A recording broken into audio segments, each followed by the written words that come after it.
Alright, so I'm here with Paul Craig, who's facing Khalil Rountree at UFC Fight Night Glasgow on Sunday. So first of all, Paul Craig, how does it feel to be on a card with four other Scots for this Sunday? When I originally started MMA, there was no Scottish guys in the UFC. So fast forward 5-6 years down the line, we've got four Scottish guys. It's amazing for the sport, it's amazing for my country, and it's amazing for the rise of UFC, MMA in Scotland. So that is priceless to me. Anything else that happens is a bonus, but that MMA in Scotland is a bonus for me. And what's your relationship like with the other fighters? Because obviously, a bit hated. I've got no issues with Joanne Calderwood. Joanne's a lovely girl. Savage as well. Does a fair bit of the old elbows, and I respect her. My daughter loves her. My daughter messaged me this morning. She's away on holiday, and she messaged me and she says, "Dad," I said, "What is it?" She went, "I can't believe you got to meet Joanne Calderwood." And I said, "Do you want me to ask her if she can FaceTime me?" Because Joanne's a nice person like that. And she's like, no, I wouldn't know what to say. She is only 10, so. But I like Joanne. Stevie and me have had our beefs, and because of Stevie and me having our beefs, Danny Henry's his supporting act. So that's something like anyways. And my whole thing with Mr. Ray is that if you're starting a Just Giving page, start a Just Giving page to help charities. Don't start a Just Giving page to fund your lifestyle.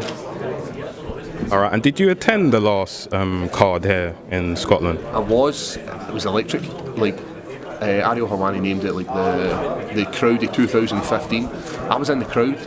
Anytime a Scottish person walked out, Robert Whiteford was the first person, and you should have felt this in there.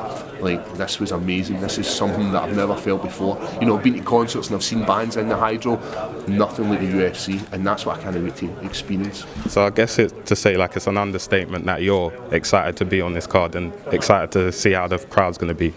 I'm over the moon just to be involved in the UFC. A few years ago I was just a normal guy. I didn't train. I was sitting on the couch watching telly. Loved EastEnders. Just eating regularly. Now my whole lifestyle's changed. I've changed my job, I've changed my eating habits, I've changed my training habits. My whole life has changed, and it's for the better. And it's thanks to MMA, thanks to UFC. And because of UFC right now, my life's totally changed. And it's this crazy adventure I'm on, so I've already won. Is there any pressure though, because obviously your first two fights was in the US and this is in your hometown, so obviously I understand you probably got loads of people contacting you saying, can we get any tickets, and is there any added pressure for yourself? There's always going to be added pressure in your hometown, but I don't believe there is for me. I think it's going to benefit me, it's going to spur me on. With the energy of the crowd, I think it's going to be a hindrance, and it might zap the energy from Khalil himself.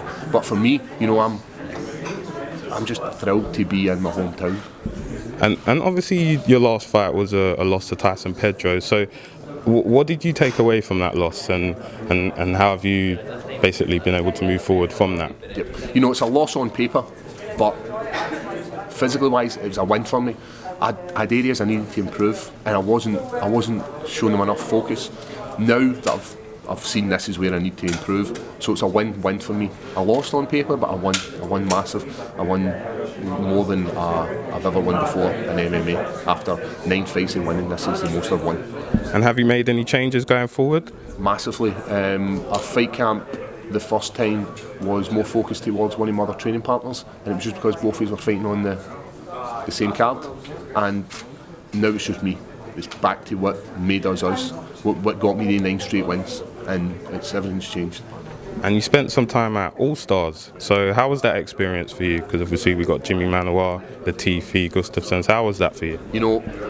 They all welcomed me with open arms, and they didn't have to. I'm just a guy from across the pond, Scotland. They didn't have to give me the time, but they did. And the Latifi, would take me to the side and we'd work on certain things, and he's very, very similarly shaped to Khalil. He was standing southpaw, he was helping me massively, so I take my hat off to Latifi for the support he gave me out there. But they were all amazing, and it was like hard rounds. Every single round was hard because I've got 3 of the top guys in my division.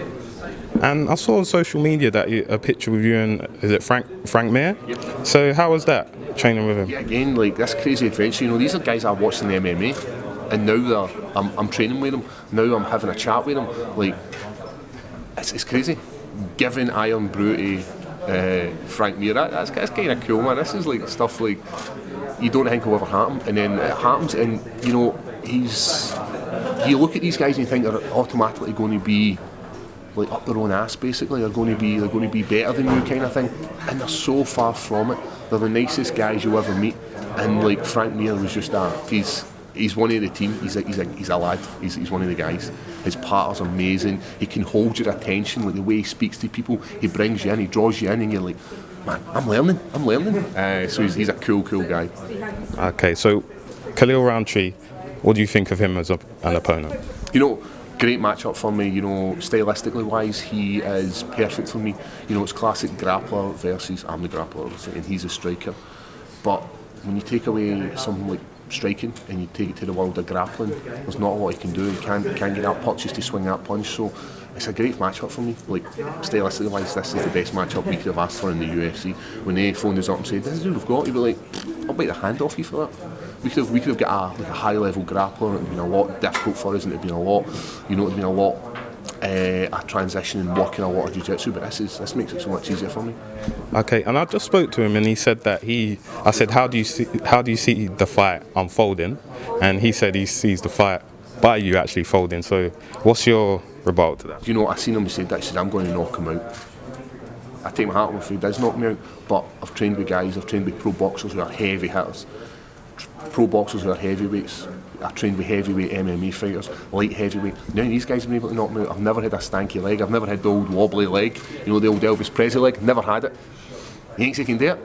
Take my hat off to him if he does, man. Take my hat off to him if he does. But once he realises that he doesn't have that and that power, he just hits and he's got nothing. What's he going to do? Who's he going to call? Ghostbusters ain't going to save you, man.